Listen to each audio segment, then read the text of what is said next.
Hello everyone, welcome back to my YouTube channel. आज की इस वीडियो में हम डिस्कस करेंगे 100 days strategy for UPSC prelims 2025। तो अभी हमारे पास ऑन एन एवरेज 100 डेज है, 110 डेज। तो कैसे उनको मैनेज करना है, कैसे प्लान करना है अपने स्टडी का, वो सब हम इस वीडियो में समझेंगे। तो सबसे पहले मैं बात करूंगी GS1 की, जिसमें जो इम्पोर्टेंट है, बेसिक सब्जेक्ट है, बेसिक 5 पिलर हैं। अगर आप अपने इन 5 पिलर्स को स्ट्रॉन्ग कर लेते हैं तो आप प्रीलिम्स निकाल लोगे। जैसे कि आपका पॉलिटी हुआ, आपका इकोनॉमिक्स हुआ, इकोनॉमिक्स से 12 से 15 क्वेश्चन आते हैं। आपका ज्योग्राफी, एनवायरनमेंट, हिस्ट्री, ये 5 पिलर बेसिक स्ट्रॉन्ग अगर आपने कर लिया तो आपका प्रीलिम्स इजीली निकल जाएगा। और अगर आपका बेसिक ही स्ट्रॉन्ग नहीं होगा तो आप करेंट अफेयर को भी कैसे पढ़ोगे। तो सबसे पहले आपके जो भी सब्जेक्ट वीक हैं या कुछ सब्जेक्ट ऐसे हैं जो अभी तक आपने टच ही नहीं करे, जैसे कि स्टूडेंट का अभी प्रॉब्लम आ रहा है कि उन्होंने एनवायरनमेंट को अभी तक देखा भी नहीं है, तो जो सब्जेक्ट आपने नहीं पढ़े अभी तक पहले उनको कंप्लीट करो। इकोनॉमिक्स को 15 डेज दो, उसको कंप्लीट करो। ऑलमोस्ट स्टूडेंट का इकोनॉमिक्स ही जो है वीक होता है। आपका एनवायरनमेंट नहीं हुआ तो आप उसको 10 डेज दो, अपना एनवायरनमेंट कंप्लीट करो, उसके नोट्स बनाओ, उसके PYQ देखो, उसके सेक्शनल टेस्ट लगाओ, 1 या 2 कोचिंग के लगा लेना।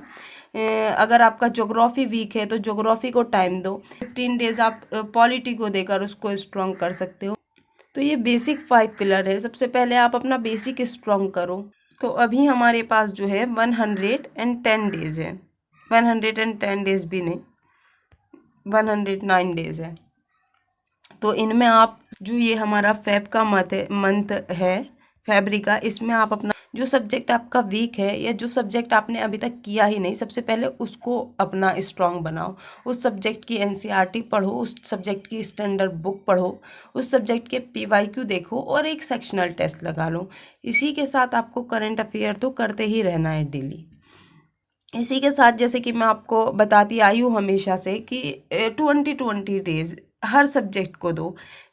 अब 20 डेज, क्योंकि अब तो टाइम बहुत कम रह गया है, तो 20 डेज बहुत ज़्यादा हो गए, तो 15 डेज, जैसे कि आपने 15 डेज पॉलिटी इकोनॉमी को दिए, ठीक है, 15 डेज आप पॉलिटी को दे रहे हो। तो उसके बाद हमारा इस जो GS2 का पेपर है वो CSET आ जाता है।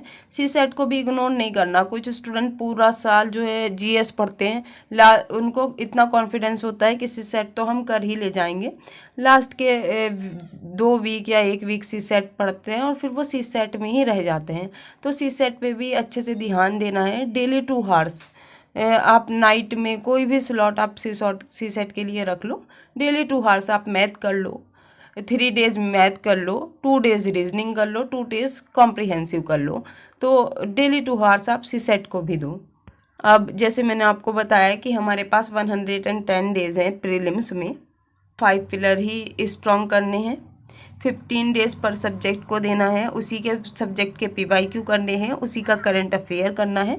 आप अपने अकॉर्डिंग अपना प्लान बनाइए जो आपको ठीक लगे। आपको लग रहा है आप एक दिन में 2 सब्जेक्ट कर सकते हो, आप एक दिन में 2 सब्जेक्ट लेकर चलो, तो आपके 15 दिन में 2 सब्जेक्ट कंप्लीट हो जाएंगे। ये कोई मैं लिख कर नहीं दे रही हूँ कि आपको मेरे अकॉर्डिंग ही करना है।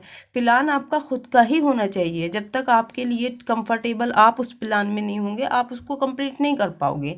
तो अगर आपको लग रहा है आप 15 डेज में 2 सब्जेक्ट लेकर चल रहे हो, एक मॉर्निंग में पढ़ रहे हो, एक इवनिंग में पढ़ रहे हो और उसके साथ CSET नाइट में पढ़ रहे हो, तो वो भी आपके लिए बेहतर है। पर उस सब्जेक्ट के PYQ, उसका करंट अफेयर, उसके सेक्शनल टेस्ट जब आपका सब्जेक्ट पूरा हो जाए, ये करके चलना है।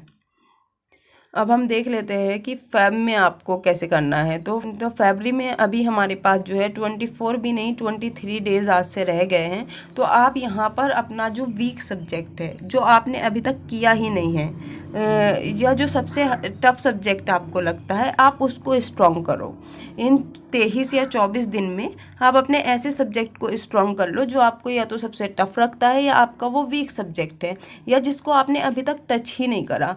जैसे कि कुछ स्टूडेंट स्टूडेंट एनवायरनमेंट अभी तक नहीं पढ़ा, कुछ स्टूडेंट ऐसे भी होंगे जिन्होंने अभी तक इकोनॉमिक्स नहीं देखा, कुछ ऐसे होंगे जिन्होंने ज्योग्राफी नहीं किया या साइंस एंड टेक नहीं किया।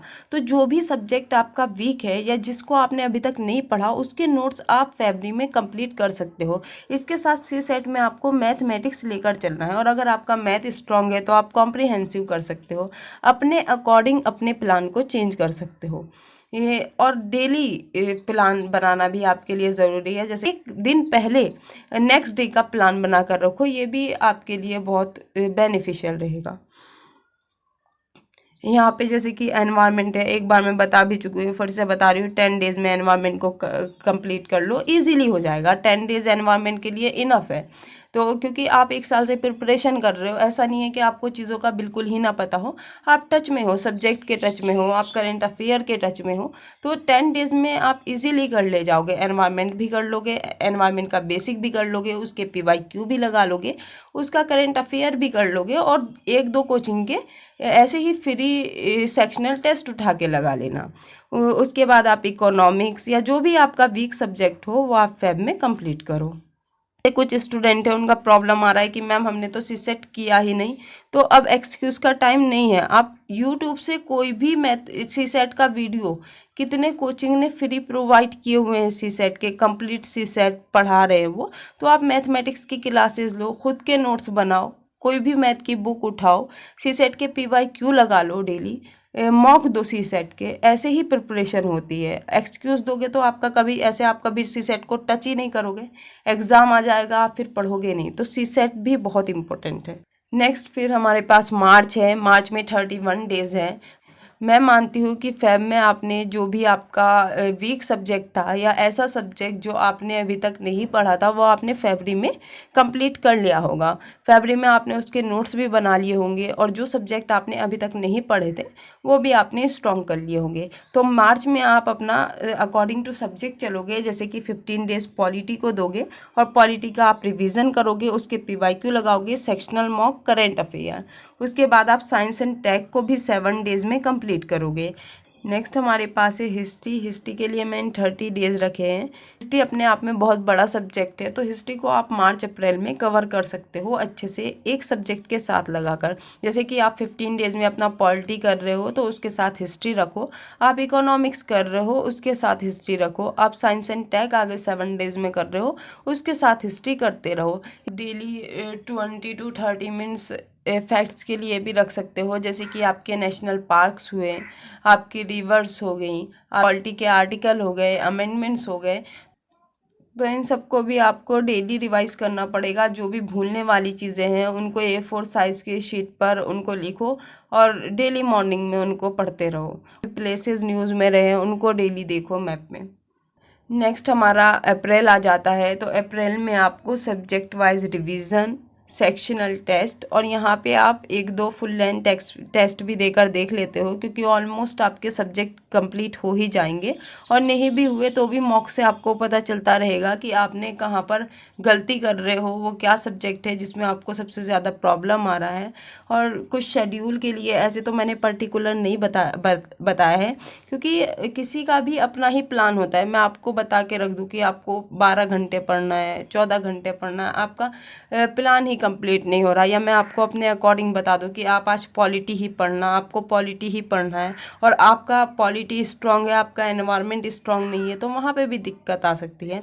तो इसीलिए मैं अपने साइड से आपको ऐसा कोई प्लान नहीं बता के चल रही हूँ, मैं बस एक स्ट्रैटेजी बता रही हूँ कि आप उसके थ्रू आगे बढ़ सकते हो। तो यहाँ पे मैंने कुछ शेड्यूल का तरीका बताया है, एक मेथड है कि आप 3+2+2 हार के अकॉर्डिंग स्टडी कर सकते हो। जैसे कि आप मॉर्निंग पर्सन हो, तो जब आप अपना स्टडी को स्टार्ट कर रहे हो तो फर्स्ट स्लॉट में आप अपना ऐसा सब्जेक्ट उठाओ जो बहुत ही ज़्यादा आपको टफ लग रहा है, या जिसको आपने अभी तक टच ही नहीं किया। तो 3 आवर्स आप अपना वो सब्जेक्ट कर सकते हो, उसके PYQ लगा सकते हो। नेक्स्ट 2 आवर्स में आप अपना करंट अफेयर कर सकते हैं। करंट अफेयर भी बहुत इंपॉर्टेंट है, उसको आप छोड़ के नहीं चल सकते। उसके बाद जो हमारे नेक्स्ट 2 आवर्स आते हैं उसमें आप जैसे कि एक दिन में 2 सब्जेक्ट कर रहे हो तो दूसरा सब्जेक्ट कर सकते हो। एक अगर आप टफ सब्जेक्ट रख रहे हो जो आपका वीक है तो दूसरा ऐसा सब्जेक्ट रखो जो आपका स्ट्रॉन्ग सब्जेक्ट हो।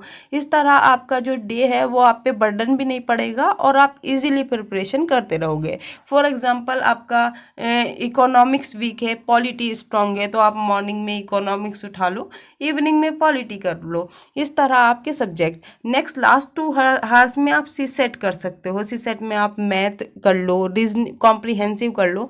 जो आपका वीक हो पहले उसी सब्जेक्ट को आप अच्छे से कवर कर लो, उसके पीवाईक्यू लगाओ, उसके मॉक लगाओ। तो इस तरह आप अपने शेड्यूल को बना सकते हो।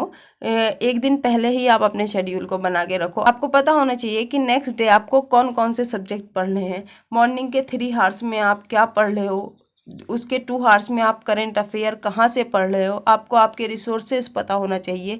नेक्स्ट 2 आवर्स में आप कौन सा सब्जेक्ट पढ़ रहे हो वो आपको पता होना चाहिए। लास्ट में सी सेट में आप मैथ कहाँ से कर रहे हो, तो अपने रिसोर्सेज पहले से ही क्लियर करके रखो। फिर हमारा मई और मई रिवीजन रिवीजन रिवीजन, क्योंकि यहाँ तक आके आपके सारे ही सब्जेक्ट कंप्लीट हो जाएंगे, आपने उनके सेक्शनल मॉक लगा लिए होंगे। तो मई 25 डेज मई के, नॉट 25, 24 डेज मई के, यहाँ पे आपको बस रिवीजन करना है और 5 से 10 फुल लेंथ टेस्ट लगा लेना। और 5 में ही अगर आपको पता चल रहा है आपका हो रहा है तो ज़्यादा टेस्ट लगाने की भी ज़रूरत नहीं। यहाँ पे आपको बस रिवीजन रिवीजन रिवीजन करना है। संडे में आप GS प्लस सी सेट के मॉक लगा सकते हैं। यहाँ मैंने आपको 3+2+2 हार्स की स्ट्रेटेजी को कैसे फॉलो करना है वो ही बताया है।